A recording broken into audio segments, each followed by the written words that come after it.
जय श्री कृष्ण दोस्तों। कृष्ण आस्था प्रमीला चैनल पर आपका हार्दिक स्वागत करती हूँ। और आज हम बात करते हैं सोमवार के व्रत के प्रभाव से सीमंतिनी को पुनः परम सौभाग्य की प्राप्ति किस प्रकार हुई, कौन सीमंतिनी है और किसको परम सौभाग्य की प्राप्ति मिली, आइए जानते हैं।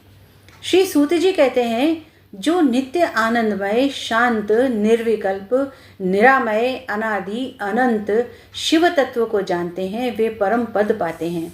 वे संसार बंधन में नहीं पड़ते, मोक्ष प्राप्त करते हैं। जो मायामय संसार में चिरकाल तक सुखपूर्वक विहार करके मृत्यु के पश्चात मोक्ष चाहते हैं, उनके लिए संसार में भगवान शिव की पूजा सदैव ही स्वर्ग व मोक्ष हेतु है। जो सिर्फ सोमवार को ही भगवान शिव की पूजा करते हैं, उनके लिए कुछ भी दुर्लभ नहीं। आइए एक कथा के माध्यम से शिव पूजा की महिमा को जानते हैं। आर्यावर्त में चित्रवर्मा नाम के एक राजा थे, जो धर्म रक्षक तथा यज्ञ रक्षक थे। भगवान शिव व विष्णु में उनकी बड़ी आस्था थी। अनेक पराक्रमी पुत्रों के पश्चात एक सुंदर कन्या उन्हें प्राप्त हुई।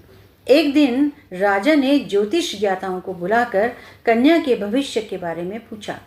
एक विद्वान ने कहा, आपकी कन्या सीमंतिनी के नाम से प्रसिद्ध होगी।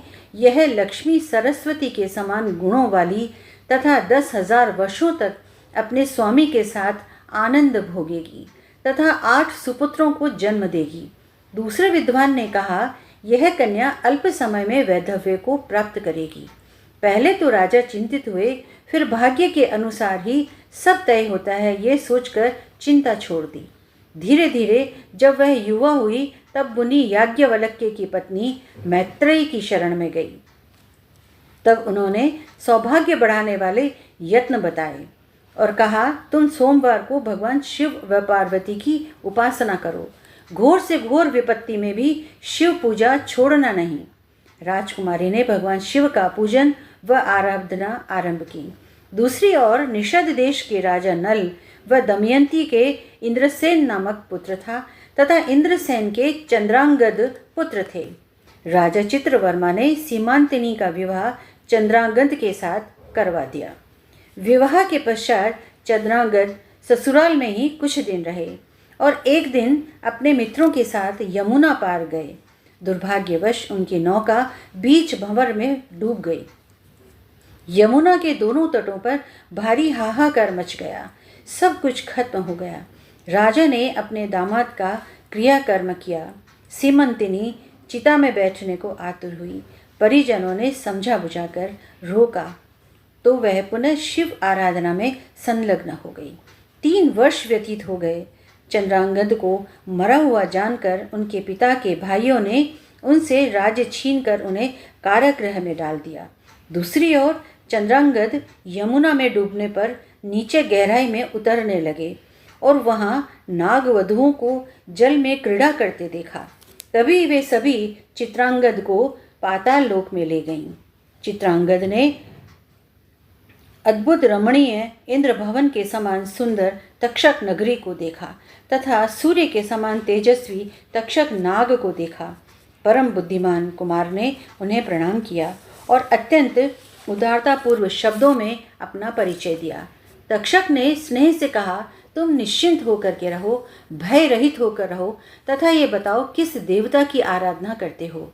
कुमार बोले, कल्याणकारी भगवान शिव ही मेरी गति हैं। विश्वात्मा शिव ही हम सब के पूजनीय हैं। देव नदी गंगा जिनकी जटाओं में विराजती है तथा तक्षक और वासुकी दोनों उनके कानों में कुंडल बन शोभा पाते हैं। जिनके चरण कमल वेदों उपनिषदों में गौरवान्वित होते हैं। वेदांत की श्रुति भी जिनके चरणार विंदों का गुणगान करती है। जिनका दिव्य स्वरूप सदा योगियों के हृदय में प्रकाशित होता है। गुणमयी सृष्टि पर विजय प्राप्त करने में सदाशिव मेरे आराध्य हैं। कुमार की बात सुनकर तक्षक के हृदय में स्नेह का संचार हुआ। वे बोले, तुम बालक होकर के भी और शिव तत्व को इतना जानते हो। यह रत्नमय लोक है, यहाँ सब कुछ है।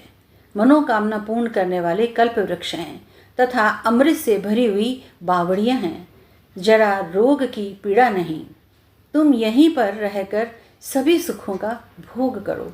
कुमार ने कहा, नागराज, मैं धर्मपरायण शिव आराध्या पत्नी का पति तथा अपने माता पिता की इकलौती संतान हूँ।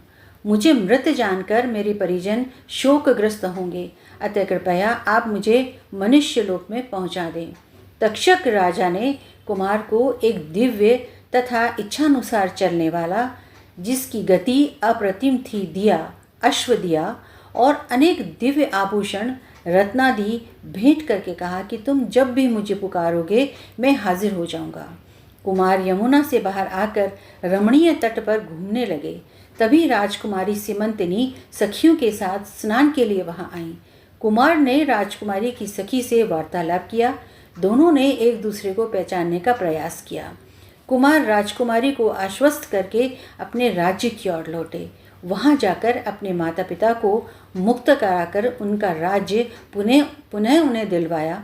पिता इंद्रसेन ने भाव विह्वल होकर के कहा, मेरी पुत्रवधू ने महेश्वर की आराधना करके इस अनुपम सौभाग्य का अर्जन किया है। इस प्रकार की अमृतमय वार्ता राजा चित्रवर्मा तक पहुंचाई गई। सीमंतिनी को सौभाग्य सूचक आभूषणों से सजाया गया। समूचे नगर में उत्सव मनाया गया। कुमार ने दिव्य आभूषणों से अपनी पत्नी को अलंकृत किया, जो तक्षक राज ने उन्हें दिए थे, और अपने नगर को शुभ मुहूर्त में लौट आए। सीमंतिनी ने 8 पुत्रों को प्राप्त करके महादेव की कृपा से 10,000 वर्षों तक पति के साथ सुखपूर्वक जीवन व्यतीत किया।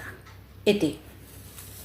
दोस्तों, इस सुंदर कहानी के माध्यम से सोमवार में, और ख़ास करके सावन के सोमवार में, अधिक मास के सोमवार में शिव आराधना का कितना सुंदर फल मिलता है, ये इस कहानी से हमें ज्ञात होता है।